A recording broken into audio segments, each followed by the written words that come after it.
And the Oscar goes to...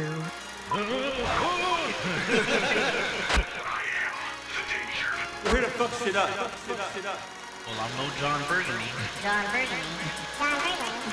You can't have my cornbread, that's for damn sure. King Kong ain't got shit! What did you want from McDonald's? Mid. I think darkness is your eye.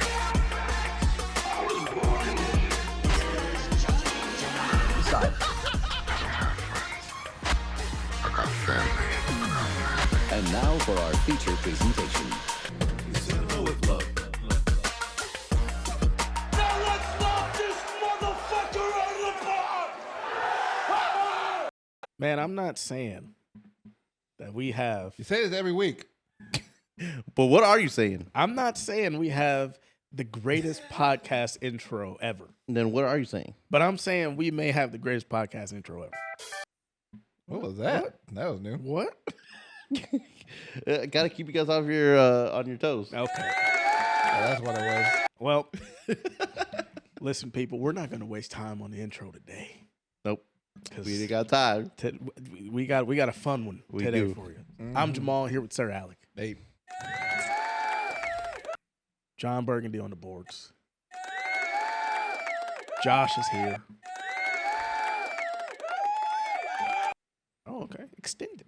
So what we're going to Extended stay. Whoop. Yep. Nice. Thank you. So what we are going to do today, okay, we're going to watch, I don't know how many trailers, what, 2? 2. We're going to watch 2 trailers. Keep it short today. Count it. And then, ladies and gentlemen, What? ladies and gentlemen, What? a debate for the ages is going to take place. I will go over that after we get to the trailers. Mm-hmm. I don't know what trailers we're actually watching. It's Jamal just did kind of not like a look surprise. over Yeah. the documents So, this week. I can confirm I did not open the document. So, with that being said, Alec, what trailers are we watching today? Thank you. Yes, please. All right, we are watching the first trailer we're gonna watch out of the 2 today. Funny enough, both of these movies come out on the same day, I believe. No That's way. Very interesting. I didn't know that until I wrote out these things. But first trailer we're watching is Springsteen, "Deliver Me from Nowhere," and it's directed by Scott Cooper. You actually know Scott Cooper. He directed that Out of the Furnace movie. Yes. The one with Casey Affleck and Christian Bale. Mm-hmm. But it produced under 20th Century Studios, and it stars Jeremy Allen White, Jeremy Strong, Stephen Graham, Paul Walter Hauser, and Gabby Hoffman.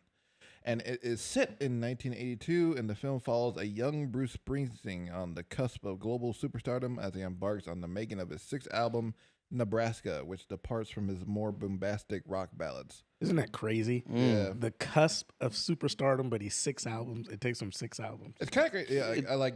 I was gonna talk about it more, but I think it's interesting that they're making a film about his life, but like Already a little kind of bit, like, yeah. he's already had his career. We don't have to say like the rise of Yeah. Bruce Springsteen. We're seeing him like he's a superstar, kinda, but he's like not, the icon that he is World now. renowned Yeah. person. I known, kind of yeah. like that, though. Yeah, That's pretty very cool. It's interesting. Yeah, for sure. But yeah, along the way, Springsteen struggles with the pressures of fame and the ghosts of his past. And the film is set to have a global release on October 24th, 2025.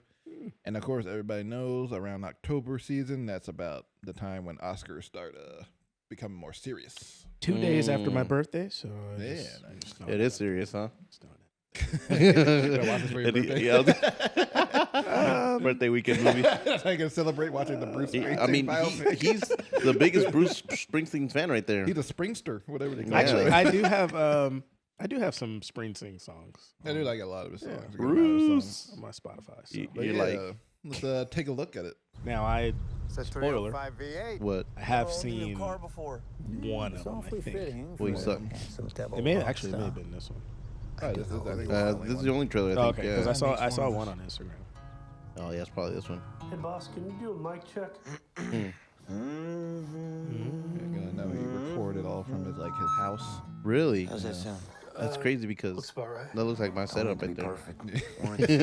Roadcaster Yeah. in the 80s. From Scott Cooper. Here's what I want you to understand. This is not about I do Hey, one there's of what's those. his name? Jeremy Strong. Man. This is not about the Hey, choice. Bernard. From, David Krumholtz. Yeah. no, Bernard. This is But that's about sorry, I'm just calling him Bernard. From the Santa Claus.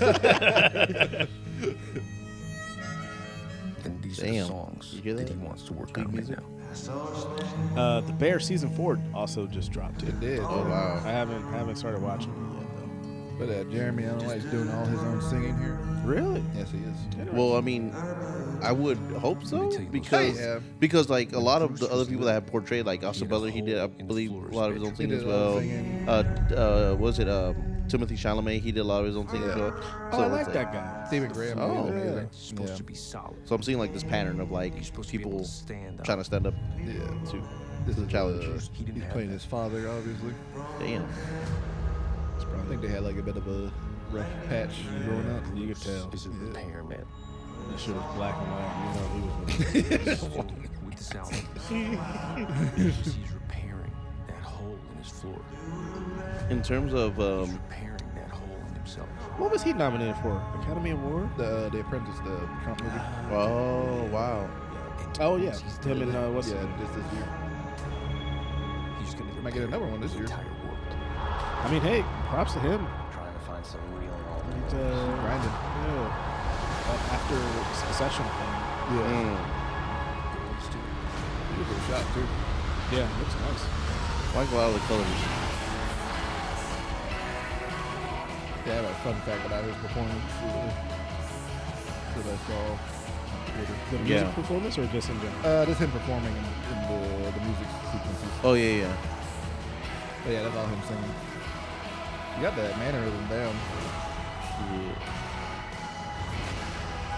You think? When did they start? When did they start shooting this? I think last year. Oh. It was a pretty quick shoot, I think. It's probably like a dub, but do you think in order for an actor to play a role of like somebody that's like, you know, that they're trying to play, Yes. that they have to like them Oh no, or like I be don't a think fan they of have them? I don't think they have to be like a diehard fan of them. I think it helps to be a fan. It helps to but be yeah. a fan, yeah, Mhm. but like I don't think like you have to be like like a Bruce Springsteen diehard to like play this character. No, well, because Because you research, and Yeah. then and then he's still alive, obviously. So, no, yeah. you Because can like talk when to him. you were saying like, oh man, he's got a lot of his mannerisms down and all that. Mhm. I mean, I'm sure part of it is like, you know, okay, yeah, he probably like studied his performances and like his mannerisms and all that. But how much of it is like, oh, because you know the song, you're like, oh yeah, I want to get into it too. Yeah. So like, you know, kind of get in your mind. he performed at karaoke once. Hey, you never know. Maybe Yeah, like true. the interviews that he Yeah, does, yeah, is like, yeah. yeah. I think it helps that Bruce is still alive, Yeah, he's very much Man. still alive. and so he could, you know, he can go study, ask under him questions and all that, yeah. ask questions. But no, it looks pretty solid. I'm more familiar to him maybe than say like Bob Dylan. Yeah, yeah. That's Yes. more. That's a little bit. Made in I mean, America, bro, like yeah. another Or generation, Born but- in the USA. Which Born one? in USA was that was Bruce Springsteen. I'm free, free falling. Was that him? Yeah. No, that was not him. Oh, No. it's one Tom of them. Petty? I don't know. Tom Petty? Okay. Oh wow. That's the second Oh, choice. wait, damn. Well, I do know, I like Born to actually Run, should, Dancing in the Dark. do I have any Bruce Springsteen songs? Do you actually know him? See, okay. Wait. Born to Run. And this is what I'm saying. Like, do you at least have to know somewhat about the character? No. Okay, because like, what if Jamal played for the role of Bruce Springsteen? That's He's like, embarrassing if he like came in like and then, the director's like, hold on. this is not the Tom Petty Like, biopic. sir, how do you know about the Tom Petty biopic? That's under wraps right now. Well, they'd have to like make me like a lot of makeup. A lot of makeup. No. I know what you're saying, White but I face. meant it White more like face, a. Wait, what? When they make a biopic, but you're like exactly how you are right now. Yeah. They just don't mention it. They're like, yeah, this is Bruce Black Springsteen. It's like, no, I think he No, looks he, like him. he just had that black soul to him, you know. But I am interested because like yeah, I'm not familiar with like his backstory and everything, but I know the music and everything and all that stuff and like His impact. seeing him perform. I remember seeing him perform. I think it was the Super Bowl. I saw him perform one time and he was like super energetic. He was still like on the older side too, but he was like super like energetic and like full of like adrenaline. This guy like, damn, this guy go crazy. Yeah, this guy Is that screaming and shit. Yeah, yes, him. I don't have that one. Okay, never mind. Not on Spotify.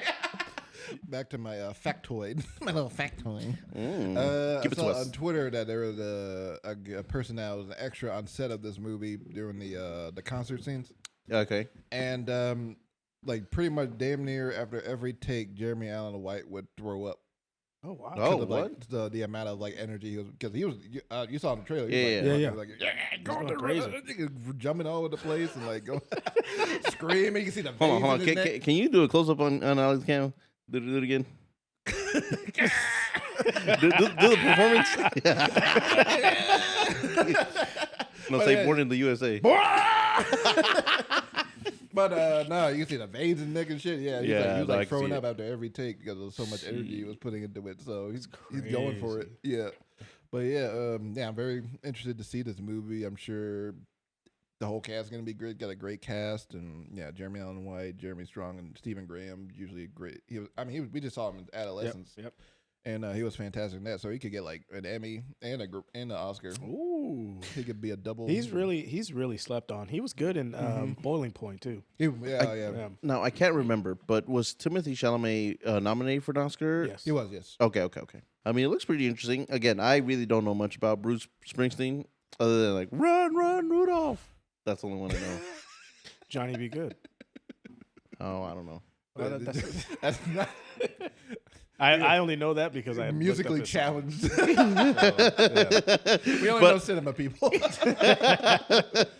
We're not. I mean, I'm not all the way there on music, but I mean, Yeah. I know of the name and I know of him, and I know that like his performances can get intense and all that.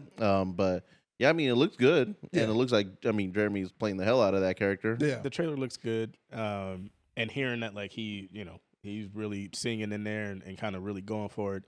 It's gonna be a good movie. Mm-hmm. Clearly, I don't know Bruce Springsteen, so And like 4 songs are not him. yeah, so, it's fine. But yeah, so we got moving on to the next trailer. Yeah.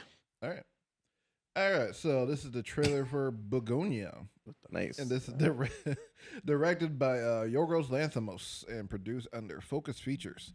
This film stars Jesse Plemons, Emma Stone, Aiden DeBeese. I don't pronounce the names. The Voice? Stavros, the voice, yeah. No, it doesn't have an I in it, or O-I, but whatever. Stavros Hakias and Alicia Silverstone. Cher. Hey, Clueless. No. making a comeback. Wow. Yeah. And it is an English remake of the 2003 South Korean film called Save the Green Planet. And the film follows 2 conspiracy theory-obsessed young men who kidnap the high-powered CEO of a major company, convinced that she is an alien intent on destroying planet Earth. And this comes out on October 24th, 2025, just like Springsteen. So now let me ask you guys this. What's the name of this movie? It's called Bugonia. Begonia Springsteen. How do we combine them? Oppenheimer. Deliver me from Bugonia. Deliver me from Springlonia? Begonia. So now let me ask you guys this. Yeah. Name the top 3 cast again, or that are going to be in it? Jesse Plemons. Jesse Plemons, Emma Stone. Okay, right there. And there's Aiden DeBeese guy. Yorgos has at least worked with Emma Stone like nonstop for the past Now they 3 love working with projects. each other, yeah. So, and I know she's like done also like producerial roles. I'm assuming in like some of these films and all that. Yeah. And Jesse Plemons, I think, was in Kinds of Kindness as well, right? Yeah, Yes. the first time they worked with each other, I believe. Yeah. And so, like, I mean, do you think this is gonna be like a constant thing that we're gonna see, like anytime Probably, that? yeah. I think with Doesn't have Emma, Willem Dafoe. Usually he works with Willem That's Dafoe. right, Amount that's too, right. But he's not in this one. I think for sure with Emma. I mean, what this is 4 now. Mhm. This will be With this will Emma be the- Stone? This will be the 4th one. Let me see. Yeah, The favorite, Yeah. The favorite, then Poor Things, and then Kinds of Kindness. Yeah, so I think- this. I think he's found his golden goose. He's found his Michael B. That's Jordan. DiCaprio to his Scorsese. There you Yeah. go. His Michael B. Jordan. Kugler. To Kugler. Yeah. Mm-hmm. Okay. Yeah. It's a good working relationship. I think Jesse is probably like, I think he'll fall into that too. Mm. Yeah. I think after this one. So, Yeah, for sure. Yeah. But we can start the trailer now. Cool. It's pretty short. Oh Whoa. shit! It all starts with something. It's crazy that this was the guy from fucking Like Mike. Of like Mike You Faye. know what I mean? Like this is that's where he got It's his pretty fucking- weird, yeah. Who's like Mike? Workers. I mean, movie. who's in like Mike? He was the big orphan, the big white one. Yeah, The bully. I'm sorry, the big orphan. the big white What the the big orphan. Emma Stone playing a CEO. To make us the same as the bees. It's crazy. She was in fucking Superbad. Yeah, Right? Yeah. that's Like- like, out there for first Yeah. big movie. Easy A. Mm-hmm. Yep. We are. And now look at her. Two-time Academy Award winner. Two-time Academy Award winner. Got that classic Yorgos cinematography. I like this title here. Yeah, the font. He always got great fonts for his movies.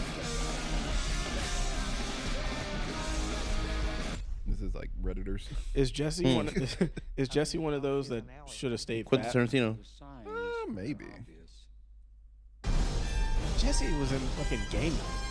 Yeah, he was. You know what I mean? Like You got range. the humble beginnings. It all starts with something magnificent. I wonder. I wonder what's that? What's that title? Like, I don't know. I don't know if it means anything. I should have looked that up Right? beforehand. But because that's very distinguishable, yeah. Mm-hmm. Maybe it does have to do something with the film right? Because you don't sure. you don't do that if it doesn't tie in. Yeah, exactly. because it's kind of hard to read at It times. looks like Swiss cheese to me.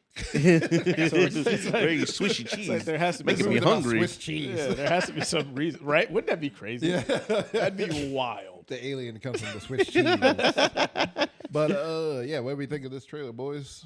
Yeah. What we saw is very short. Looks nice. Yeah, Looks. looks interesting. I mean, yeah, he's got a winning formula. Mm-hmm. So, I'm pretty sure now, like, their process of working together, it's just like, okay, what do you want to do? And, Yeah. it looks interesting, though. You don't really get too much from it, Mm-hmm. which is nice. Kind of leaves that. Nice. That Yeah, we get curiosity, that classic Yorgos weirdness to it. Mm-hmm. This is very nice. The fact that like it's also like adapted from something, right? You said it was adapted from. Yeah, the remake of a there you go. South Korean film There you go. called Save the Green Planet. Yeah. That's interesting. So, is one of them an alien or? Emma Stone. They think Emma Stone's the alien. Oh, okay, got it. Yeah. Oh, They're conspiracy guys that Yeah. you know, I'm sure they'll mention Reddit in this movie at some point. They're online probably think Emma Stone's an alien just because I don't know, maybe she got a lot of money. She probably has some connections to like I Good don't know, influence and all that. yeah, influencing and like maybe some kind of space program. I don't know. I'm not exactly sure, but yeah, they think she's an alien. They kidnap her, and then I don't know. They go from there. Because Jesse looks like a Like a weirdo. yeah. Yeah, He looks like somebody that's hanging out him at and the his flea friend. market and shit. Hanging out like in the basement. Yeah. hanging out in the basement, lurking on the Reddit. I'm telling you, There's gonna be- Spreading, there's yeah, mention spreading the in there. word and shit with the pamphlets. Don't trust her. Yeah, They're exactly. coming back, I swear. What do you think of it? I swear to God. What do you think of Joe? Like just the fact that like the way they made Jesse look is fucking crazy with like the hair like this shoveled and like it looks like it hasn't been taken care of in years and like just like always on the lookout. It looks good. It looks really good. Like man, We're gonna see these on the same day, or we're seeing one on opening day. I'm only watching one, Gonna watch and I bet one? you know which one. Bruce. Yeah. No, just kidding. No. I mean, I we're don't know, both like- Yogos fans. So Yeah. I'm gonna put this as a priority first. Yeah. It's Springsteen, honestly. Sorry, Jeremy. So I'll definitely see the Springsteen movie. I don't know at the exact same day, but You're not a spring leany. you're not even either. No, but You can't even name a song. You can't even say that. you're not a spring Bellini. Spring Blingy. Springlini. Bugstein Day. There you go. Bugstein Day. Bugsteen Day. Bugstein. Bugstein. Sounds like a fucking sequel to Bug's Life. Yeah. Bugstein A Bug's Life and then God. a Bugsting Day. But yeah, I'm looking forward to that one for sure. I'm a big Yorgos fan and everything, so I'm always gonna check out everything he does in theaters. All right. Yeah. Nice. And that was the official that was like a teaser almost, right? It Yeah, has that's to be. basically a teaser. Yeah. Mm-hmm. Probably get a real trailer pretty soon. Well, Next 2 months. people. Josh, yes, bring it in here. I've been thinking about this intro for this. Really? If you guys would allow me. In the annals of two cinema with love, there are moments that stand above the rest. Abel, editing and directing. Jermaine Jackson, German chocolate cake. And quite possibly, and one that we can't say. And quite possibly the greatest shock and twist and surprise that this show has ever seen. Last episode, I had the choice, and me and Josh completely blew the walls off this place, and Alec reaction was amazing. He was Out beside myself. Jonathan, damn near pissed his pants. Yeah. Ladies and gentlemen, this moment has been building for some years. It's a good amount of time. Jonathan Garcia and Alec Douglas Yes. have polarizing opinions of a movie from Christopher Nolan That's nice to say. known as Interstellar. Mm-hmm. And for years, these two have questioned the validity of each other's opinions of this movie. Oh, 100%. And it wasn't until probably the greatest surprise ever where now we have, ladies and gentlemen, What? the Interstellar debate.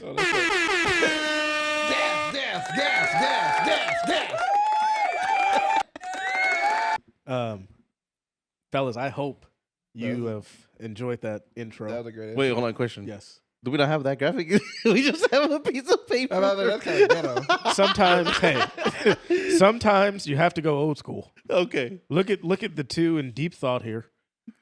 I think they're trying to see the white from the. Now, It's okay. I guess fine. I now, love it. how we are going to do this? Okay. I sent you guys. You guys saw the rounds. Yes. Okay. I think I still have it. Yes.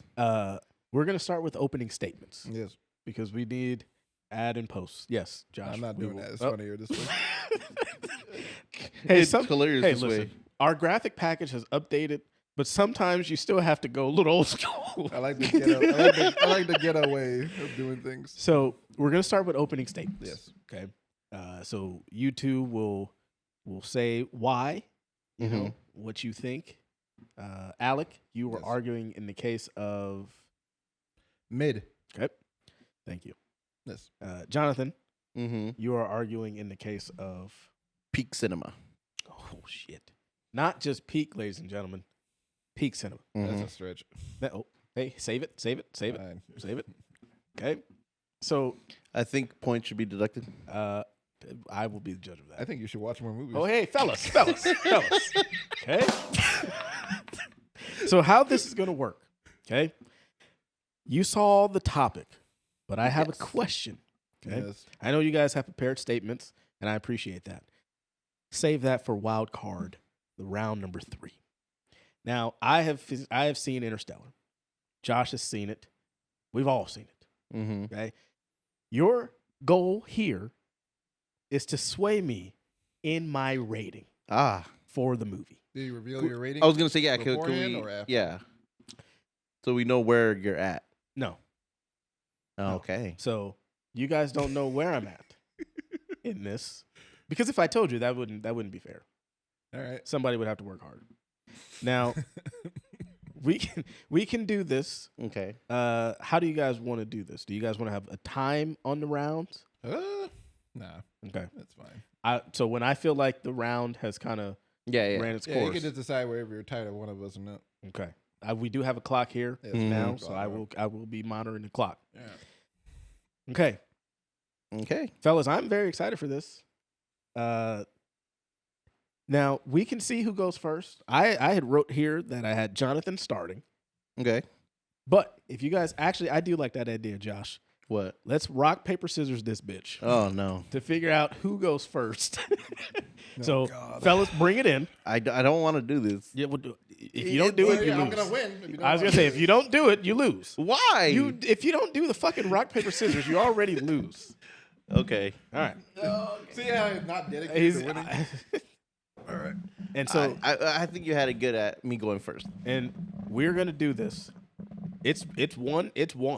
We're not doing 2 out of 3. This is one rock paper scissors. We're gonna and on 3, that's when you throw it. Okay. All right. Are you guys ready? 1, 2. Okay, hold on. Okay, hold on. When I count to 3, that's when you start. Okay. Yes. Sorry. Probably should have made that more clear. Yeah. So when I count to 3, that's when you start. All right. Ready. 1, 2, 3.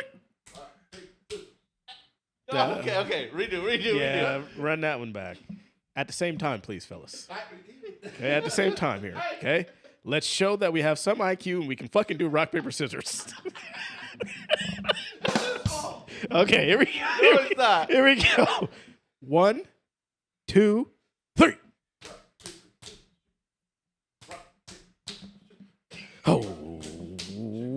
Oh! Wow! Whew. Listen, that was a thrilling game of rock paper scissors, just to get the damn thing started. I'm already sweating. All right. So, Alec, Yes. I want you to start with your opening statement, Okay. and then I will let Jonathan do his opening statement, and then we will go into round 1. Okay. All right. Interstellar debate. And go! Ladies and gentlemen of the pod, well, gentlemen, because no women watch this, we're not just discussing a film. All right. Okay. What a way to start. We're huh? not just discussing a film, okay? We're deconstructing a cultural phenomenon. A movie by the beloved Christopher Nolan, the Academy Award-winning director of films like Oppenheimer, The Dark Knight, Inception, Dunkirk, and he will make The Odyssey next year. Mm-hmm.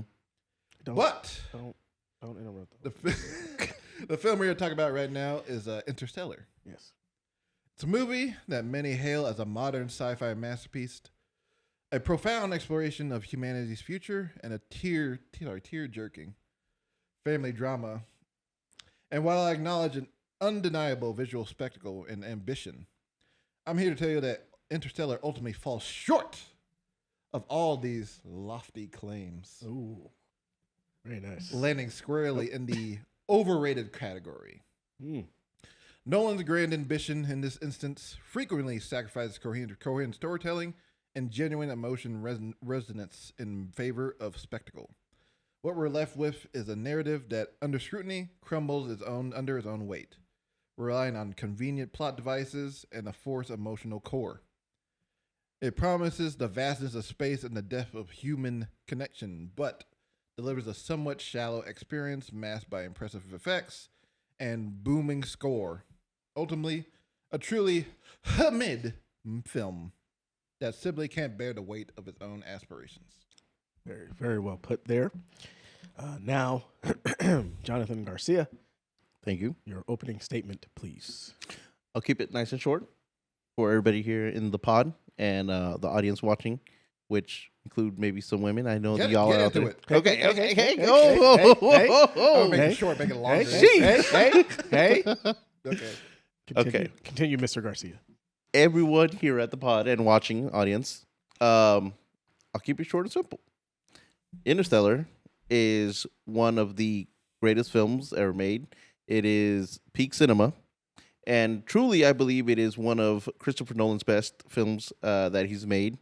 One of the best, not the best, but one of the best that he's made. And with it, keeping it simple, because he hits the main important parts. Story, score, and great visuals all into one, making it yet a massive, massive epic in film form. Okay. And thank you. Well, we're not trying to sway anybody here. As Jonathan's opening statement had graphics, I just want to throw that out. I just want to throw that out. Fancy. Might as well play the music, why don't you? I just want to make that clear. We're not swaying anybody's opinion here. I know there's some whores behind the scenes that love this movie as well. Not enough to rewatch it again, though. I'm going to make that point. Alec, we have not started yet.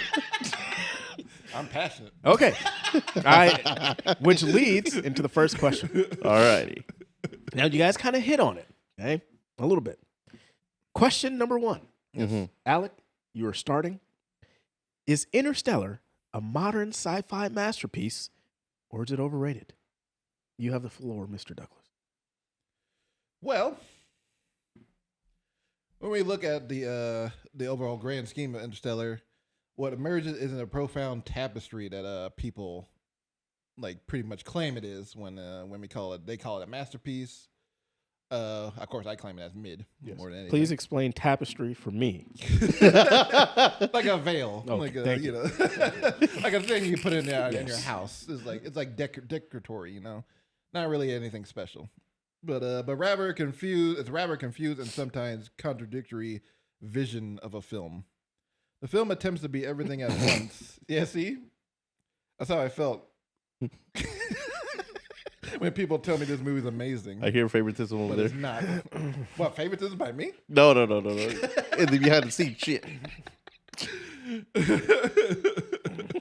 The film attempts to be everything at once. A hard sci-fi epic grappling with the physics, a poignant family drama about a father's life, and a philosophical treatment on humanity's drive to survive. This muddled thematic focus means it never truly excels at anything, or pretty much any one thing, really. It dabbles in deep ideas like the nature of time and the instinct for survival, but then frequently abandons scientific rigor for sentimental concepts, leaving this big picture feeling disjointed and unfocused rather than rich and cohesive. Okay. Consider the central driving force of The Blight. We are told is systematically destroying all crops and suffocating humanity, leading to dust bowls and mass starvation. Yet visually and narratively is inconsistently applied. We've seen cornfields, people living in relatively normal homes and dust storms that, while impressive, don't always convey the apocalyptic dread implied. It functions less as a terrifying, well-established existential threat and more as a convenient plot device, simply get our characters off Earth. This cheapens the stake of humanity's survival because the threat itself feels vaguely defined and inconsistently executed. Furthermore, the film's overarching story often feels like a natural progression and more like a series of increasingly elaborate narrative gymnastics. I thought that was a tough one I put together. But It was very nice. From the mysteriously appearing wormhole near Saturn, supposedly placed by them. This is a vague thing. It is very vague. It's like humans that are us, but not really. Whatever that means. To the secret NASA facility that Cooper just happens to stumble upon. The plot is riddled with overly complex and contrived fixes. This reliance on sudden convenient relations and logical leaps, culminating in the baffling tesseract, means the film's entire overall structure becomes a convoluted series of twists rather than a truly cohesive and believable narrative journey. And I believe that's why I think it's overrated, because a properly rated film wouldn't have this many issues. Very well put. Very well put. Mr. Garcia, your rebuttal. Is Interstellar a modern sci-fi masterpiece? I won't ask you if it's overrated because you do not think that it is. No. And you may start now. So I'll start off with counter pointing the stuff that Alex said. And I don't think those are inconsistencies. I think they're more of like, yes, they're there to help the story, but you, I think, are trying to look for certain inconsistencies and trying to see it for faults. The Blight, sure, at first, like you're saying, it doesn't look post-apocalyptic and all that, but because humans and humanity as a whole, we learn to adapt to things, right? And maybe things, problems occur, we overcome or we arise and we try to overcome those problems as much as we can. And it's not saying that at one point it's like, oh yes, it's bad, but people are still around or surviving, whatever. And then all of a sudden it gets bad. Problems often get more problematic and they grow. It's not just like, oh, this is a huge problem, everybody's dead all of a sudden. Things can overall just get worse and worse and worse, which is what they they talked about the blight. You know, first killing all the crops and then killing Talk like. about it. We don't really. Never mind. They talk about they talk about like, you know, how at first it kills, you know, all the crops, but corn was still the only surviving vegetables. And then they said it got worse and it started killing off all the vegetables. But just like any other like virus and all that, they get smarter, they get better, they start, you know, getting variants. Just like COVID-19, they got variants and all that. So, you know, just it got worse, right? Things got worse. It happens in life. And so that's why I think I don't see it as big as a problem as you did, because problems in life often get bigger and bigger and bigger as times go. But what does humanity do? They try to find a solution for it. And so that's why in the NASA place where Professor Brand was like, this is where we do the experimentations of how can we survive here on Earth with the blight. And that's how they were saying corn was one of the ones that, like, you know, we were able to see that, you know, was able to survive the blight.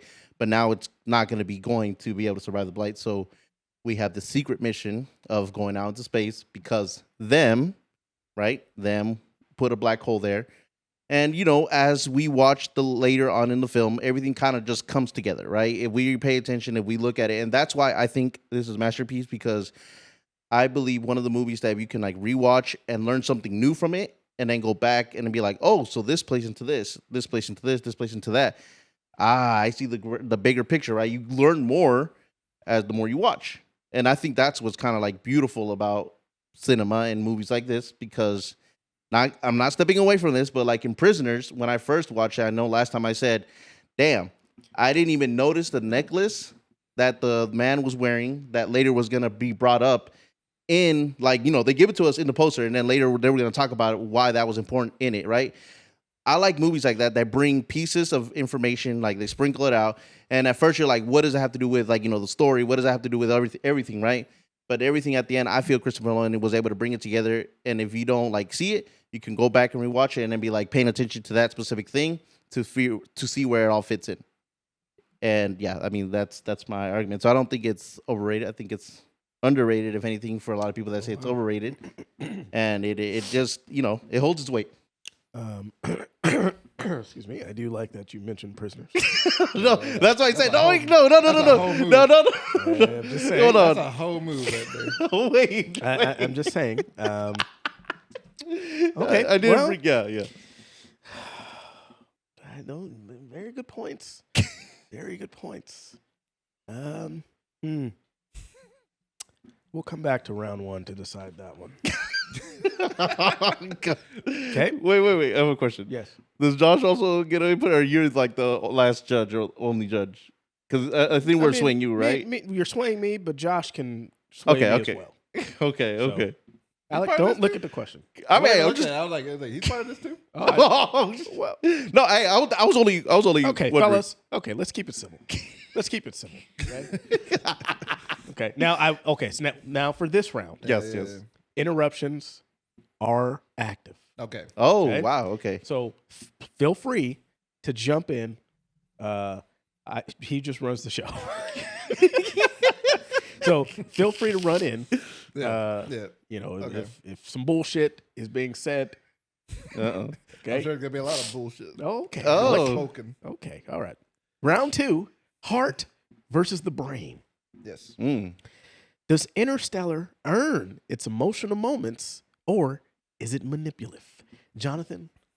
Oh, I go first. Well, Alex started the first round. Oh, okay. Do you not want to start the second round? No, I mean I could. I was not prepared for that, but okay, yeah. If you're not prepared, I can have No. Alex start. I could go. All right. Jonathan, Can you say the question one more time? please listen. Does Interstellar Yes. earn its emotional moments, or is it manipulative? Manipulator? How? Or just gonna leave it at that? That's you to talk Okay. about. No. Okay. All right. Do I go now? Yes, sir. Okay. I feel like Interstellar does a great job of bringing brain, or what is it? Brain. Heart versus brain. Heart versus brain. I feel like it does a good job of bringing both together, because you see a lot of the like scientific stuff brought in with the emotional storytelling and characters that you know, obviously I'll look at my notes real quick. But yes. yeah, at the heart of this movie, and Christopher Nolan said it best when he went to Hans Zimmer, the composer for this film. When he went to Hans Zimmer, he said, "I need you to come up with a score." And Hans Zimmer said, "What do you need? What's the type of movie?" All that Christopher Nolan said to Hans Zimmer to make the film, he's like, "All you need to know, it's the relationship between a father and a son."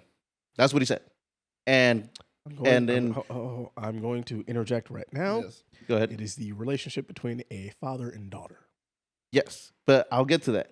Oh, okay. That's okay. No, yeah. So when he told Hans Zimmer this, he said, "Okay, well, he was, trying to find out what the fuck does that even mean? What can I do with that information?" But he was like, "Okay," and he wrote the score, the famous score, the dun dun dun dun dun dun dun dun, the cornfield music, right? That's exactly what it sounds like. And so, well, thank you. I have a beautiful voice. Okay, okay, hey. So when Hans Zimmer showed Christopher Nolan what he came up with, and Hans Zimmer said, "This piece I wrote because it reflects or it reminds me of my relationship with my son." That's what he said. And so Christopher Nolan said, "Yes, that's what I want. I want heart, and not just for it to be like, taken away from the story." Because he said when he listened to it, he said, "Okay, now I'll tell you what it's actually about. It's a like space epic, but what I want for the heart to be is the relationship between a father and a daughter." He only told him a son because he knew that Hans Zimmer had a son at the time. So he needed him to find a connection Long-term and pull hold at on, his. hold on, Oh, hold on. sorry. Long-term storytelling in his debate right there. Continue.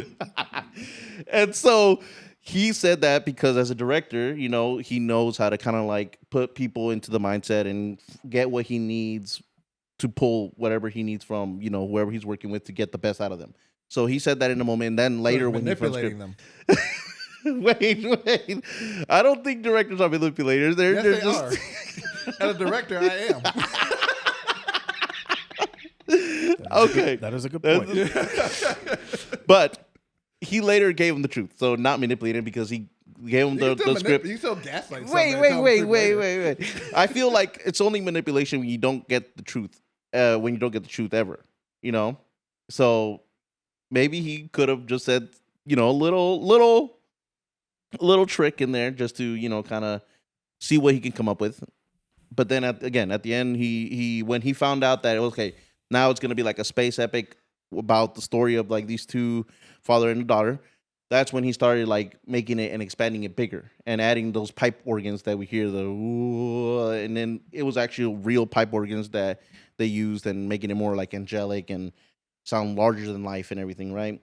And again, they do a really good job because they did a lot of they went to NASA and they went to SpaceX to research a lot of these like, okay, what does space actually look like? What are the laws of science and all that? And they implemented it because they said, at least the writer Jonathan, not me, but Jonathan Nolan, when he was writing the film, who was originally supposed to be directed by Steven Spielberg, by the way, they wanted to do the thing of, okay, when we write the story, we want it to be great, but we also want it to be as realistic as possible. So they followed all the rules of science that they could to make it as realistic and as, real as possible. I'm gonna interject here. Okay. I feel like you're drifting into different territories.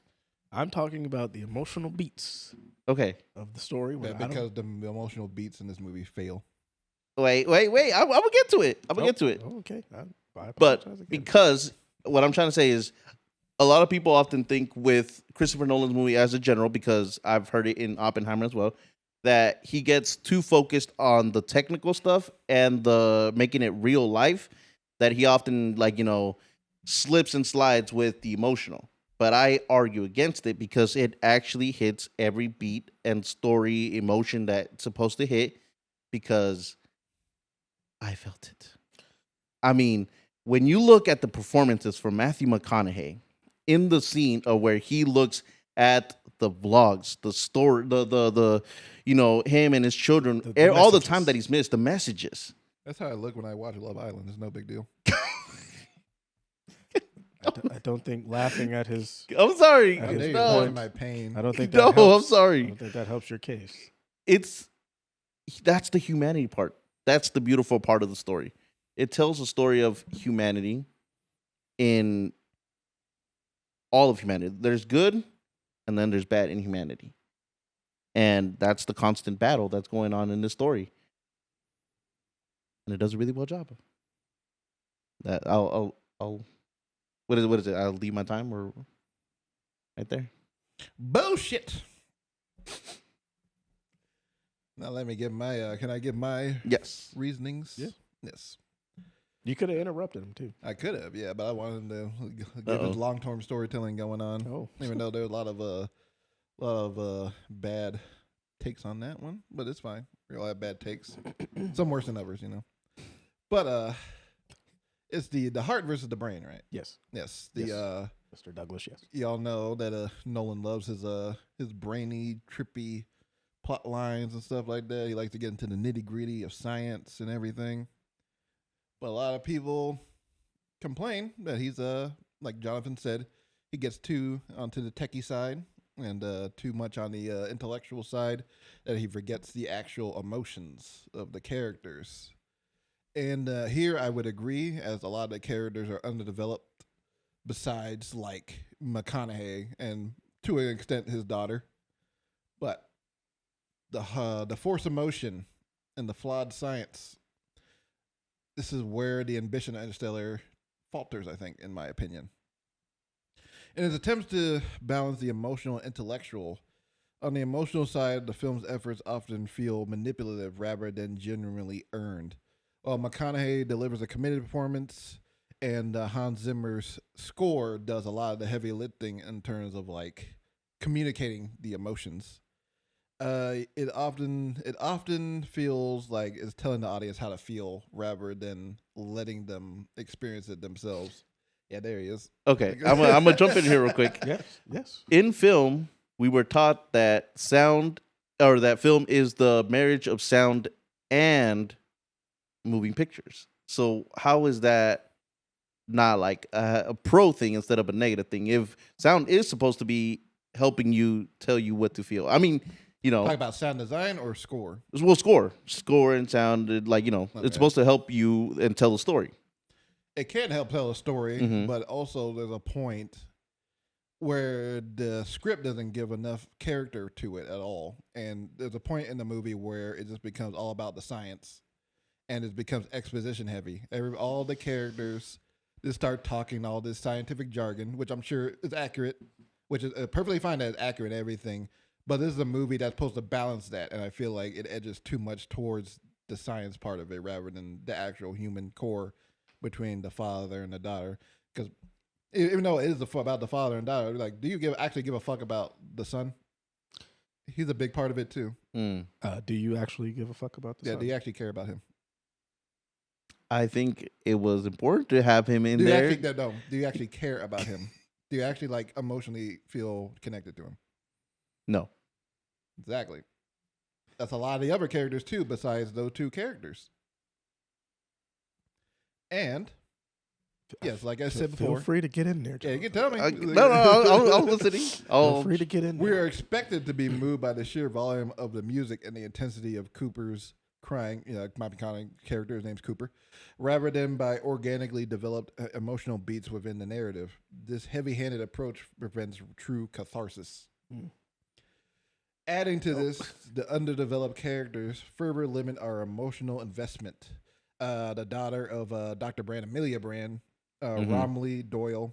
Did you actually remember these characters' names besides like Anne Hathaway's character? If I didn't tell you who those characters were, which one's Doyle? That would be the black guy, wouldn't it? I'm asking Jonathan. Oh, Yeah, sorry. that'd be the black space astronaut. Sorry. The black space astronaut, yes. And Romley. Romley is the one. The one that dies. Like, side note, I always think that guy was Cillian Murphy, but it's not. I don't know. I'm like, okay. He Cillian does have Murphy's in similar this, look. yeah, with the bearded look, I think it is. But anyways, many Scruffy. serve primarily as vehicles for exposition or to advance a plot rather than fully fleshed out individuals we deeply care about. This puts an immense burden on Cooper's singular emotional journey, making the heart of the film feel thinner than its runtime suggests. And then there's the brain of the film, the science of it. For a movie lauded for scientific accuracy, Interstellar ultimately undercuts its own intellectual claims with its ultimate solution. The notions that love is a dimension, quantifiable force that can manipulate gravity, wormholes, and even time is not a poetic metaphor. Yeah, that's a tesseract right there. It's a jarring, outright pseudoscientific cop-out. It takes a monumental leap from theoretical physics to pure fantasy, demanding an impossible suspension of disbelief that dismisses any intellectual rigor the film claimed to possess. This movie moves from hard sci-fi to magical realism, and the climax is perhaps the film's greatest intellectual failing. Okay, true. It does go into theoretical stuff, right? But we got to remember, film has to have that sense of like pseudoscience, has to have that sense of like semi-realism, because the reason why they have to, for a majority of the movie, have to give you that jargon, have to give you that science, have to give you like this like, beautiful imagery and make sure that it all looks, real and follows these rules, because they have to make you believe that you're in this world and you know what the rules are, and you're like in this realm of like, okay, so this is the basic rules of this universe that we're going to be into. But then that's the beauty of film and the beauty of movies, where you can like suspension of disbelief. Suspension of disbelief, where like, okay, you're in this world, but now you're more like susceptible to what's going to happen next, right? And I feel like that Tesseract is part of what a lot of the theme in this movie is, and I talked about it later, where it talks about themes of humanity, and other one is love.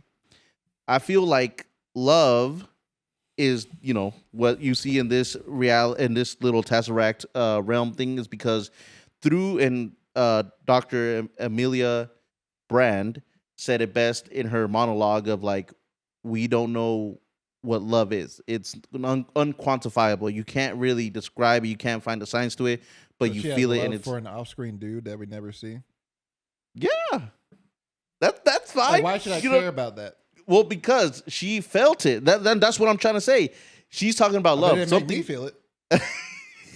Okay, but again, you are like, she was saying love, right? And everybody, even us in the audience, thought she was crazy because she was talking about like, oh, love for this dude that we don't see, right? That's part of what Nolan wanted us to see, because we all thought what Cooper was thinking in that moment. Well, your opinion kind of like goes out the windows, because we're all about science and this and that, right? Well, because we don't see, we're seeing what Boyle and what Cooper see of like, well, we can't trust you because we think about science and we don't see love as a scientific thing, whatever, right?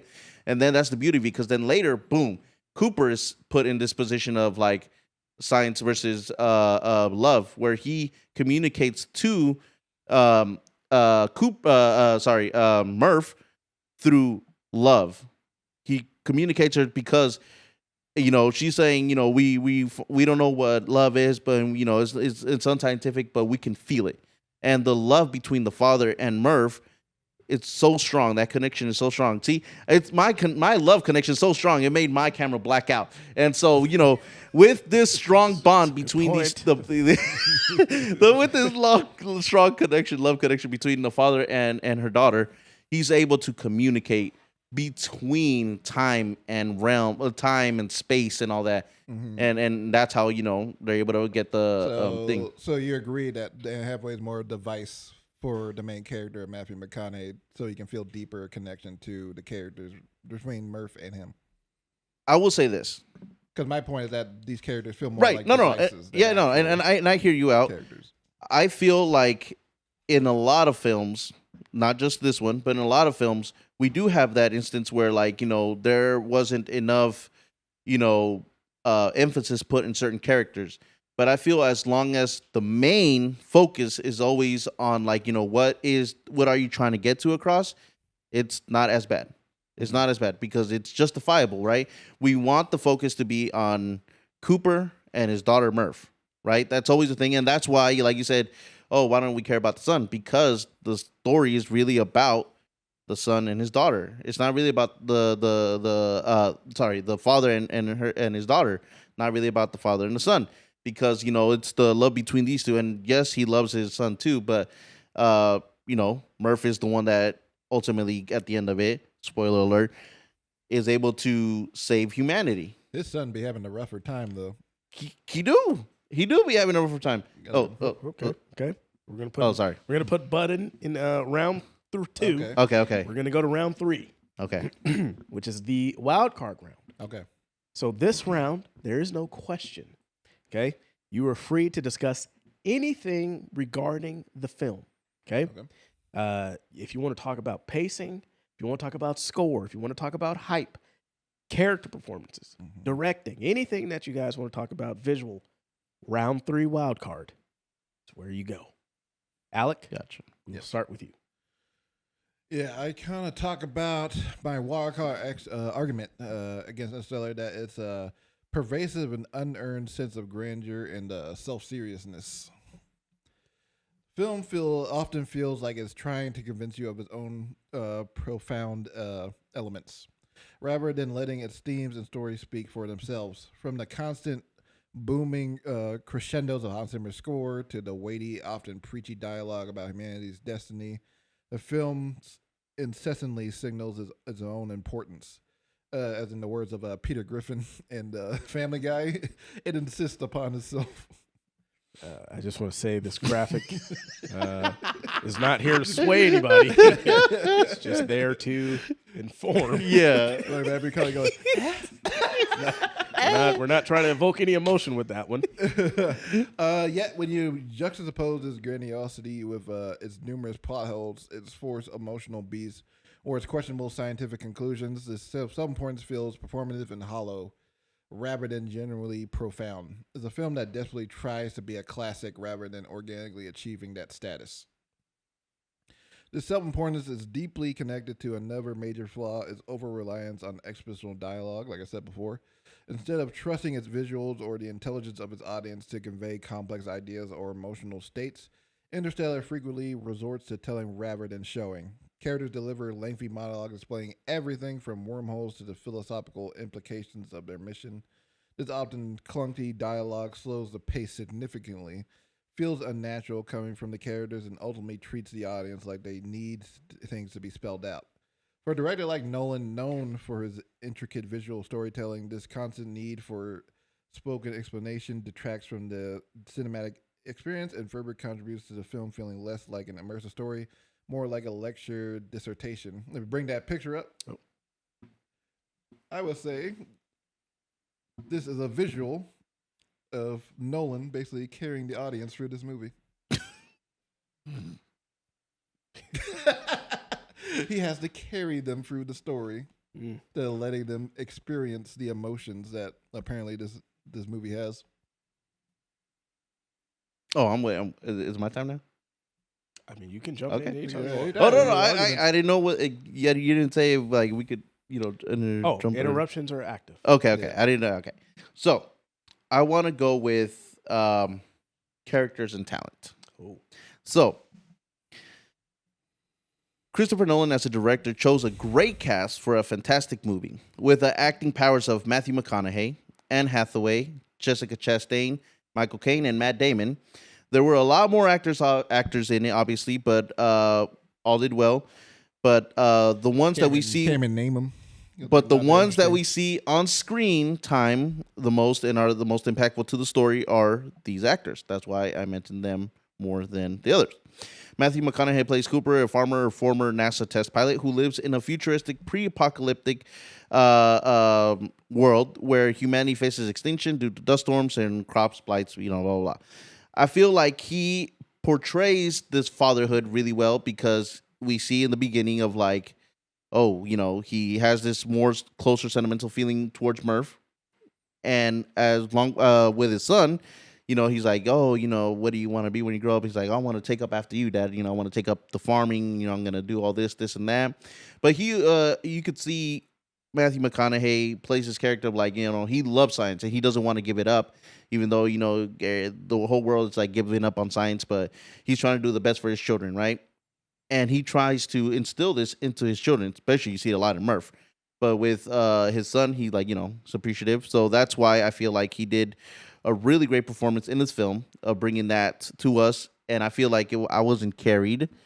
I was emotionally vested into it. I have a question for you. Yes. Would you think this movie would be good if Matthew McConaughey was still playing that role? Ooh. Say that again? If they cast someone else like a Christian Bale, Mm-hmm. would you still believe in that performance, or like a one of his usual regulars? I don't know. Maybe like even throw in Jake Gyllenhaal in there. Maybe make him the dad instead. Would you make it a better performance? I don't know. That's the thing. I don't know. And I'll tell you this, from my standpoint, I was never a big Matthew McConaughey fan, as myself. I haven't seen him in any other movies and all that. And like, I mean, from what I've heard of him, he was always like the type to play like typecast for romantic comedies for a certain point, right?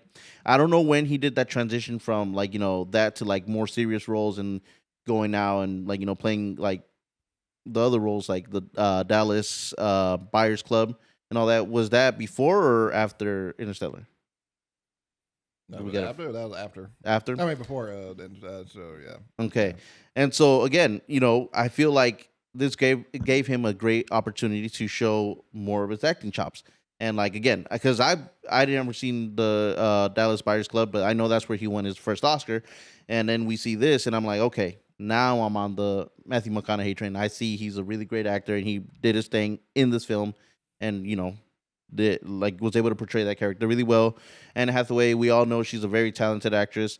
And even though, like you said, maybe her characters were a little rushed and like just kind of there for exposition, but I feel like she did really well in like being a person of science, but at the same time had this little like hope of love and like has this reminding the us, the audience, that like you're gonna need to know this kind of for later, right? And we get it in a point where like we just want to know what's gonna happen next. What's gonna happen? Are they gonna like survive this? Are they gonna be able to come back to Earth and all that? All these stuff.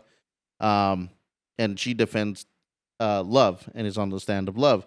Jessica Chastain, she does a really well job of playing Murph, who already has a different actor playing a younger her, and I feel like she did a great job of continuing that anger even into adulthood, right? She had to kind of like match that same energy, the same emotions, and she did a really great job of like, okay, I believe this is the actual Murph when she was younger, because I feel like you, like as a person who did Scout, to play two actresses, one that's like a younger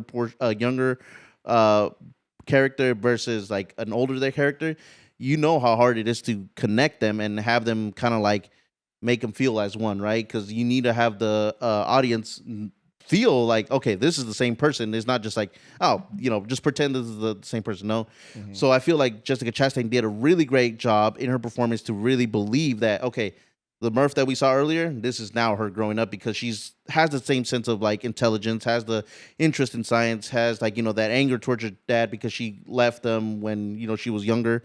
And she plays that character really well. And I get that from her performance. Michael Caine, he plays Professor Brand, who ultimately plays the character of humanity's just science and only thinks about how to survive, right? His job is, how can I have humanity continue and not just go extinct, right? And that's why he's more of a like, okay, I'm going to send you guys out to space. The mission is check out these planets. Let me know if they're inhabitable. If one of them is, and it does, and like, and you're not able to come back to Earth, just restart. I don't care what happens to us here on Earth. I'm gonna interject. Oh yeah. Because he did lie about. Yeah, I was say he wasn't as great a man as you put on. No. That's what I'm saying. He plays humanity in not the good form of more of like, because humanity we're diverse, right? Humans, we're diverse. We have our good side and we have our bad side. He does a good job, and I will go as far as to say that Michael Caine and Matt Damon are two of the antagonists. They're the villains of this story, because the first three that I just mentioned, Matthew McConaughey as Cooper, Anne Hathaway, and Jessica Chastain, they play the good side of humanity, where they want to save humanity. They want to save humanity in the form of like save everyone. Let's fit everybody on the boat. Let's survive together. Whereas Michael Caine and Matt Damon, they're more of like the humanity of like we want to, in Michael Caine's part, we want to survive no matter what costs, and that means like sacrificing others to let others live. And Matt Damon's part of I know Matt Damon's part of I'll survive no matter what. We have that flight or fight mentality, right? And I feel like that is portrayed really well with Matt Damon of like, well, I don't want to die no more. I want to get out of this planet. I want to go back home. And so with that, I'm gonna kill all you guys and take you. Yeah, no, yeah, go for it. Go for it. Jack was saying like, just go back to my my argument of no one like kind of hand holding you for this script. His name is Dr. Man. What Dr. Man? Dr. Mankind. What's our take on the runtime? 2 hours and 49 minutes. This movie is. Mm-hmm. What do we think about that? I'll go first. I don't mind longer movies, but I think there is, like I said before, a lot of the monologues about science and everything does drag this movie down a bit to the point where it starts to feel its length. Because like even like Oppenheimer is a longer movie, but that's such like it explains its expositions in a way that feels like damn near like an action movie. It's like it's very like bum, bum, bum, bum, like if every bit of dialogue in that movie feels more important than the dialogue, I would say here in Interstellar, like it just bogs everything down, and it just feels like you're watching Discovery Channel for like a couple minutes. Discovery Channel, he says. Yes. Well, now you know that Discovery Plus is different than HBO Max. Okay, no. What does that mean? I don't know. A little comedic relief for you. No, I feel like the runtime, it looks long when you look at it, but It feels long to many, I feel like because of the stunning visuals, because of the performances and all that, you don't mind it as much. Now, how do we feel visually, Jonathan? Is it a beautiful movie? I feel like it is stunning, amazing, and beautiful. Just the way they did all the space scenes. I mean, hold on, let me pull up my cinematography. Alec, while he is pulling up, how do you feel about it visually? Does it stand as one of Nolan's best visual movies? Absolutely, yeah. Like I agree. Like on a technical level, this is like a great film. Like I don't want you to agree. I want you to disagree. like everything. Like it's visually stunning, and the score it can be great. But I just think people overestimate this movie just because of those things. Like they'll get like, oh, the IMAX of the space and everything, and then like forget like, oh, like you look at the story, then it's like this is hollow thing. It feels like it's basically just like more like a test run to test out their visual effects more. If I may, yeah. What Alec is trying to say, he's not disagreeing with how beautiful and visually and like cinematography and all that this movie is. He gives it its props. Yeah, and I respect you for that. Yeah. He's not gonna lie. He is against the film as a whole, but for this part, he agrees that it's great. I can film in my garage. And so, and the thing is, I like this portrayal because this is more of a quote unquote realistic sense of what inner planets and the outer space looks like versus what we usually get, which like Star Wars and Star Trek and all these other space ones, right? I will say 2001: A Space Odyssey is the better looking film. Now, I will not stand for this slander because you haven't seen it. I have not seen it, but wait, hold on. I like that he chose to film this in a 35 film with Panavision anamorphic format, IMAX 70 millimeters, to capture the grand scheme of things. Because since it's about outer space and planets and all that, you want to feel like a larger than life film, right? You want to feel the grandness of it, right? To get sucked into the story and just be in it, feel like you're a part of and experience it, right? And if I can go back to the black hole, so a little interesting note about this scene right here. This is the black hole that they go into, right? Sorry. So one cool thing about this black hole scene is that when they did the CGI to make this, they used actual coordinates and science equations to create this. When they went to SpaceX and NASA and they told them, how should we make the black hole look? Well, these are the equations and all that. And when they put it into the CGI, this is what it created. So this is a very realistic, and that's why it feels real, and that's why it feels so cool when you're like looking at it like, oh my God, this is beautiful. It's beautiful because film is imitating nature, and that's the cool beauty of it. 2001 feels just as real as this. That was made all the way back in 1968. All I'm 70 millimeter as well. all the same specs. All I'm saying is that Nolan used the technology that we have now to make it feel more surreal and more like, beautiful. And then like the different planets, the way that they like look and just, man, it's crazy. And I'm not saying that Space 2001 Space boring. Well, we don't know how the planets look. There's red banded planets and all that. Cooler. We don't know.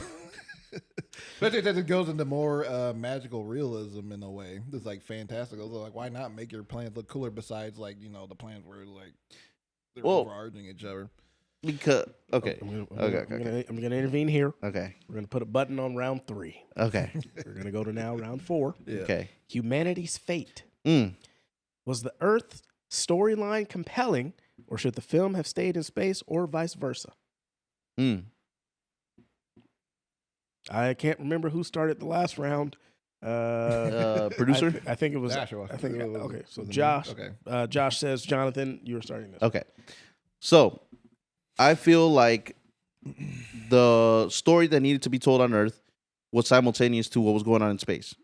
For a good majority of it, I feel like it does a good balance of both because it is about what's happening out there in space. True, because of the what's happening, but it's about both.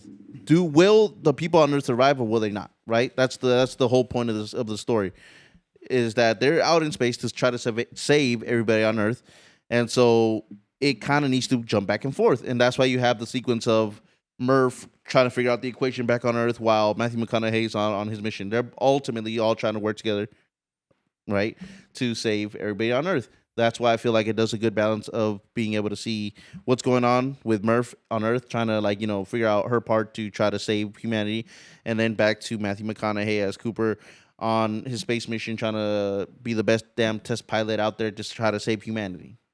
So it does a good job of both balancing. But which one is more compelling, and which one do you think had the more meat to the bone? Compelling in what way? Just compelling.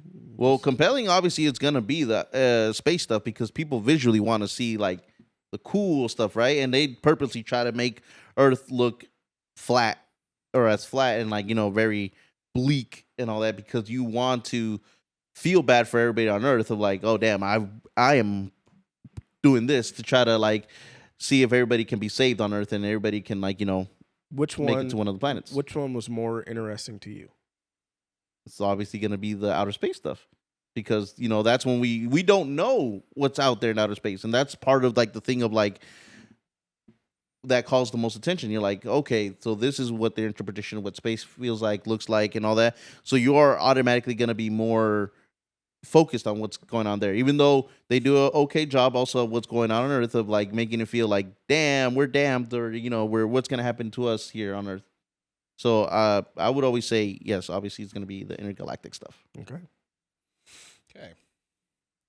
So, Interstellar's ultimate vision for humanity's fate is deeply problematic, undermining the very stakes it is so painstakingly builds. The film initially presents humanity on the... Oh, go ahead. What are you going to say? No, I'm just saying ow.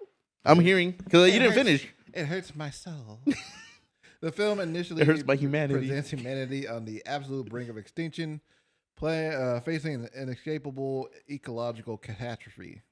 Yet after establishing such dire circumstances, the narrative pulls out a series of increasingly convenient, almost magical solutions that profoundly undermine that initial sense of desperate struggle. Humanity is saved not for their own collective scientific ingenuity, their resilience, or a hard-earned breakthrough, but effectively by ambiguous future humans creating a perfectly placed wormhole and a cosmic bookshelf. Very nice. This Deus Ex Machina significantly reduces human agency, making their survival feel less like a triumph of the human spirit and more like an act of divine, unearned intervention. Yep. If I may. I got more, but you go ahead. Yeah, just that part. I want to counter that part. Mm-hmm. So, in the end, we find out that it's them in the future who help them in the past.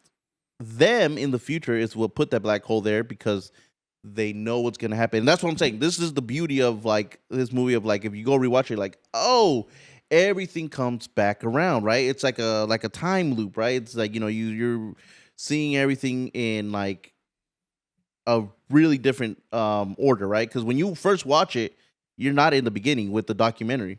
You're already in the future in the end where it's at, right? Yeah. And so that's what I'm saying. Like it all comes together. It all comes together, and so it doesn't make it any less because them in the future is what helping them out in the past. But they don't just basically go and say, "Hey, you gotta do this, you gotta do that."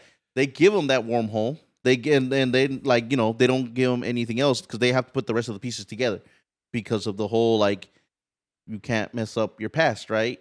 So they got to follow that. I would say that the film Arrival does a similar thing to this as well. Yes. But better because you don't have to go through. I would say don't agree necessarily with him. No, I mean like that's the point. Anyway, the film Arrival does this a similar plot line like this better. Is a more emotionally fulfilling, and you don't have to go through mental gymnastics just because, like, oh wow, you got the typical Nolan shit. He gotta like reverse there, and then the overlaps there, and then you gotta go through this. And then the non character says this, so obviously it makes the movie better because she said it, not because she's the actual character. She's just there to like tell lines.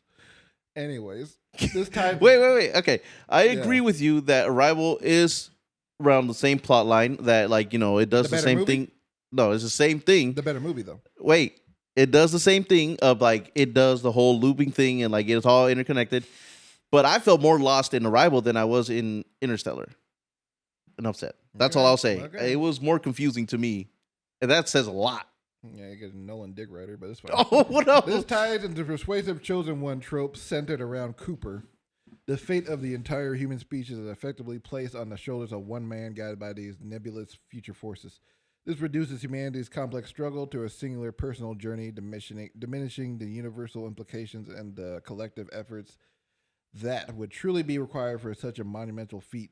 Cooper's ability to manipulate gravity from within the Tesseract makes him almost a messiah figure, simplifying a global existential crisis into one individual's improbable adventure. Finally, even though the so-called he plays one part of the equation. Yes, he's this some called Messiah or whatever because he's bending time and space and like literally using gravity to like communicate to Murph. But if Murph wasn't open to getting this, that would have been the end. Because how can you say 1 plus something equals 2? You have to have the other part of the equation for it to equal 2. And so that's what I'm saying. Yes, to a point, to an extent, they do make him this he's in this Tesseract and is able to bend time and space. But he didn't flat out save entire humanity if Murph wasn't paying attention or wasn't susceptible to writing down and watching the signs, right? So it's this happenstance. Huh? It's more happenstance more than she actually did something. Well, she was looking for something because she was the one that noticed the signs, right? She's hoping to God that that she would notice. Look at my little bookshelf. Well, wait. It wasn't to God. It was again because of the love connection. Yeah, because God's McConaughey in this instance. Okay, you can continue. I said what I had to say. He has all the powers of the time in his hands. He's beautiful. He's what some would say Bible man. Okay. The Bible. Bible man. Bible man is what some would classify McConaughey as. Better film than Interstellar, by the way. But 40 minutes. I'm just gonna say 40 minutes film. Anyways, even the so-called happy ending is deeply ambiguous and arguably unsatisfying. Cooper's brief reunion with a very old Murph who then immediately tells him to leave I'm again. going to stop you right there Yes. because that's going to be the last question. Oh, okay. So I don't want you to jump your gun here. I don't want you to prematurely nut. Okay, I got Okay. you. He doesn't want to prematurely McConaughey picture. right? prematurely Yeah, damn, it's not even coming up. to that picture. All right, man. We All want right, to man. we want to see the nut McConaughey picture. Can we, is It's your nutter. Damn. I I mean, that's Too much. That's a glorious space nut right there. that is a glorious space nut. But yeah, okay. So then my opinion ends there. Okay. Yeah. Anything else you would like to add, Jonathan? Should it have No, stayed? I okay. interjected Okay. before. Yeah, All right. we're good to go. All right, ladies and gentlemen, round 5, Yes. the final one. Let's go. It's called the third act. The third of the thirds. Don't interrupt. Deduct your point. You're very close. Whoa. Okay. Did the ending land emotionally and logically, or lose the audience completely? Alec, we'll start with Jonathan. Oh. Oh, psych. We'll start with Okay. you. Yeah. Damn. There you go. The so-called happy ending is deeply ambiguous and arguably unsatisfying. Cooper's brief reunion with a very old Murph, who then immediately tells him to leave again to find Brand, leaves him in a deeply lonely, emotional, unfulfilled existence. He's a man at a time. The original family long gone of age beyond recognition. Is this truly saved humanity, or is it like a future reliant on scattering to distant worlds, never truly settling, and the protagonist left with profound personal loss, questioning the true salvation achieved? The third act of Interstellar is where the film's towering ambition truly collapses under its own structural and thematic weight. The introduction of the Tesseract represents the ultimate Deus Ex Machina, a fantastical, convoluted, and completely unearned solution to all the preceding narrative's impossible problems. Cooper doesn't deduce his way out. He's given hyperdimensional assistance from benevolent future humans to manipulate gravity and send messages through time. This magical box conveniently solves every narrative challenge, effectively removing Cooper's agency and the genuine tensions of humanity's plight. It's a massive cheat that retroactively cheapens the entire perilous journey that came before it. Good. Yeah, Okay. go ahead. Okay. let me get comfortable for this one. I disagree. I feel like No way. really, yes, because we have fun here on the pod. No, so this debate isn't about fun. Don't say that. oh, okay, no, I'm serious. Don't say that. I'm gonna kill you, Alec, with these words. So Say I it. feel like no, it doesn't cheapen it out because again, at the end of the film is love beats all, right? So the reason why he's in this Tesseract and all that is yes, because he's the last one to give humanity, right, the equation or the missing piece that Murph has, so that way she can save humanity and get everybody off of Earth and whatnot. But what did McConaughey have to do to get into this thing? The last thing he did, Mm-hmm. he like deep into space, right? Right, Like, yeah. he went into the unknown, the dark light, whatever. they Yeah, say the in darkness of the black hole. Yeah. He had to basically stop. Well, I'm getting intense. Okay, but he sacrificed himself along with TARS Mm-hmm. to let Dr. Emilia Brand go back in time or back to Earth, right? Mm-hmm. And so it was that selfless act. If he did not do that selfless act, right, he wouldn't be in this Tesseract. And all would have failed. And that's what I'm saying is this humanity and love themes that go throughout the entire film. Then it reminds us, right, there's good and bad parts of humanity, right? There's the pure evilness of like trying to survive and selfishness, but then at the same time, there's the humanity that loves and wants to help everybody that they can, and just the fact that love is so powerful that it's able to use it to communicate, within time and space. It's like beautiful. And then at the end, when he's able to reunite with his daughter, yes, it's true that he goes back to reunite with Murph when she's an older woman and she's already lived a beautiful life, and now she has her own children and all that, and she sends him away. But it's not to the part, or if you think about it, it's not about him not being able to enjoy Murph, but it was about him seeing Murph one last time. And that's the way. Oh, that's what I think is beautiful about it. It's that he didn't die without seeing Murph or without saying, getting that relationship restored. Because in his mind, Murph was always mad, and now when he sees that she's older, she forgives him, or he sees we have a working relationship again, and she gives him the like, it was you, and I told everybody that it was you that the reason why I saved humanity. Right? It was that relationship restored. It's true that a lot of people want to see like, oh, he can like raise her back up again, and like he is out of in a weird time because like he's younger than his daughter and all that. But she says it, no father should ever see their daughter die before they do, and it's a thing that a lot of parents say. So the beautiful thing that I think and smart thing that Christopher Nolan did is in this whole story about a father and his daughter, we see that.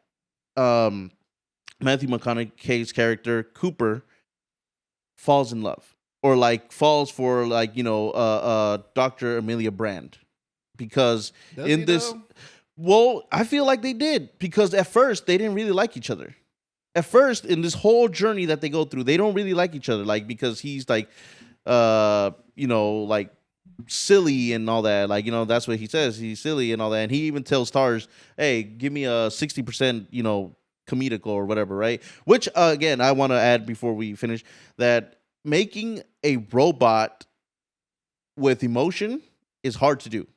Making a robot with emotions, because they're already like emotionless. So giving a character such as a robot, Tars, for you to connect with them, because I for sure felt connected, and I felt sad when he was about to die, and the way he saved all these like I'm more connected to R2D2 than him.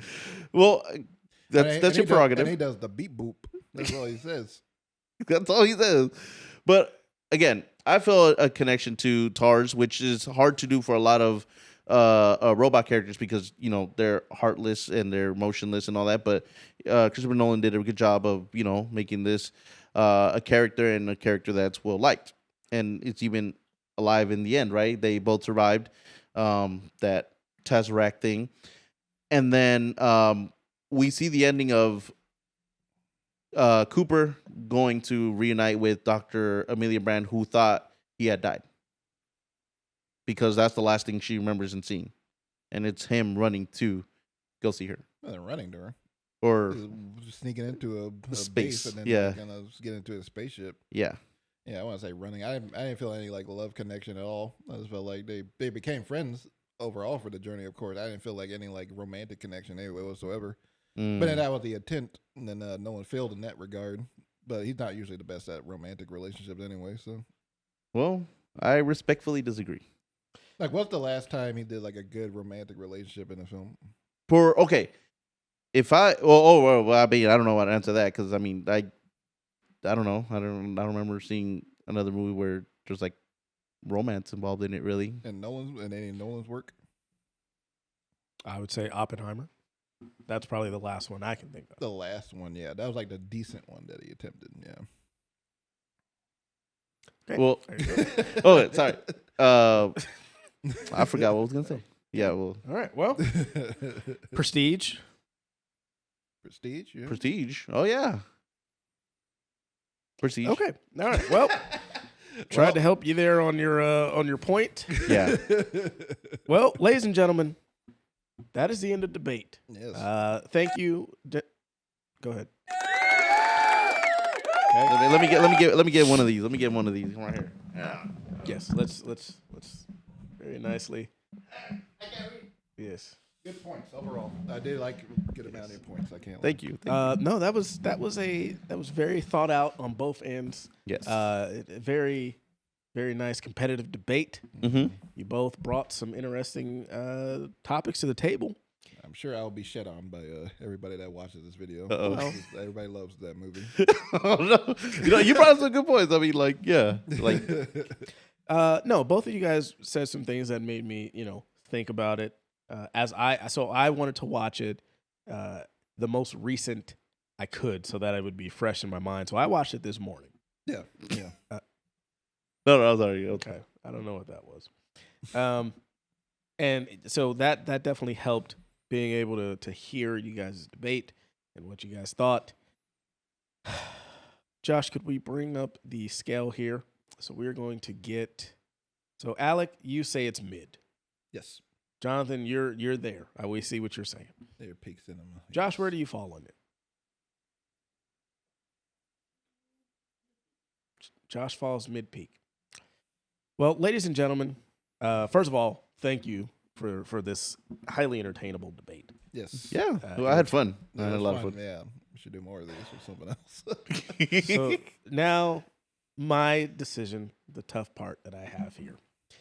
How swayed am I in one side or the other? Yeah. Jonathan, I will say I don't think you should have been agreeing with some of Alec's stuff. I think you should have vehemently disagreed to fight your cause. You just want me to see him fight? See us fight? Yes. Yeah. Like a Yes. That's boxing why I match. was being mean. every Yes. now and I agree with the whole kind of science aspect of it, where it was very like you kind of have to fucking really be into science at some points of the movie to really kind of understand what they're saying. But I do think the emotional beats were there. I think McConaughey he was fantastic in portraying kind of just like he really just wanted to get back to his daughter. I'm not going to drag it out. I think I fall. Can we get a drum roll? Do we have a drum roll? No, it's only to the. I mean, thing, wouldn't right? it, You got wouldn't, the button. wouldn't you be the one to have to? I only have this drum roll. Okay. I'm gonna fall mid peak. I think both of you guys made really good points, and it's tough to pick a winner here because both of you guys, said some things where I'm like, okay, yeah, like I can see why it would be like this going in Alec's favor, and I can see why it would be like that going in Jonathan's favor. I don't think it's peak cinema. I don't think it's the best Nolan movie. I do think there are some stuff that we probably could have done without. Who's to say that we even need the brother character? Mm-hmm. You know what I mean?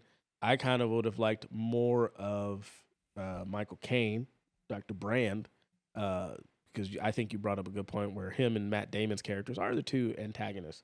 And I think it would have been nice to see a little bit of that. Like maybe we're on the inside of it as the audience, and we know, like, okay, he's not exactly what he's saying he is. So yeah, I say mid peak. I think both you guys did a fantastic job debating. So I'm gonna say it's a tie on the debate. Alec, you don't seem A tie. yeah. Tie. Yes. Here's what I think we should do for the next debate. I think we have another debate with you two. Another one? Hold on. But it's a movie that I haven't seen that you two have seen. Oh, interesting. Okay. Star Wars? So then that's the only ones off. Those are the only ones off limits. Damn. And I will think, and Marvel. Well, you've seen all the Marvel movies already. But I think it would be interesting, me going into it, not having seen it, and then listening to the debate that you two pitch. So, like, essentially almost like a delayed spoiler alert? Because, like, Yes. we would both watch it, do our, like, debate, and then have you watch it afterwards? Yes. Okay. Yeah. And see who really can, like, sway me as I'm watching the movie. But, first of all, I do appreciate the Jake Gyllenhaal mention. Yes. And I do appreciate the prisoners mention. One thing that you can do, That was good. you can buy my ass. So, I'm just saying, you can mention president. I might as well mention Jake. hey, Yeah. hey. I knew what you did there. So, but no, thank you, gentlemen, for that. Yeah. This was probably years in the making, Yeah. and Hit a It couple was really years, cool. yeah. Really this fun. was fun. This was exciting. People, if you leave in the chat who you think, leave in the comments. Do you think Jonathan won? Do you think Alec won? I'm not gonna pick a winner, but you guys can like it and share it around. Yes. Leave your thoughts on Interstellar too. Is Yeah. it mid? Is it overrated? Okay. I guess might as well just give our scores here. Alec, your rating obviously is mid. Jonathan, if you could give him the honor of hitting the mid button, he was really waiting for that. I don't feel like I want to give it Mid. No, he said he You wants. gotta play the whole Yeah, thing. he said he wants the hard mid. Mid. Yeah, buddy. And obviously we know yours is peak cinema. Yee. Let's go. Hold it. Oh, hold it. So that's a little spoiler. Oh my God, he got a Christopher Nolan movie mid. So that's a little spoiler for our next episode. Yes. Which now means we really don't have to do spoiler alert on that one because this Yeah. was the whole damn spoiler alert episode right here. Yeah, truly. But this was fun. We're definitely going to do more debates. I don't know, man. Interstellar, inner mid, Intermid. Okay. inner peak. I don't know. Intermid or stellar. Oh, actually, damn, that's a hell of a title right there. Inner mid or stellar. Very nice. Thank you. Well, people, that's going to do it from us here. Yep. Matter of fact, thank you. Thank you. Thank you. Thank you for being a host to this. Yes. You did a great job. Keep going. You did a great job. Yes, Alec, It was an honor. You're amazing. Yes. You're a god. You're like McConaughey. in the Oh, movie. yes. Sure, yes, there we go. That's exactly what I wanted. No. And that's how we're going to end it, ladies and gentlemen.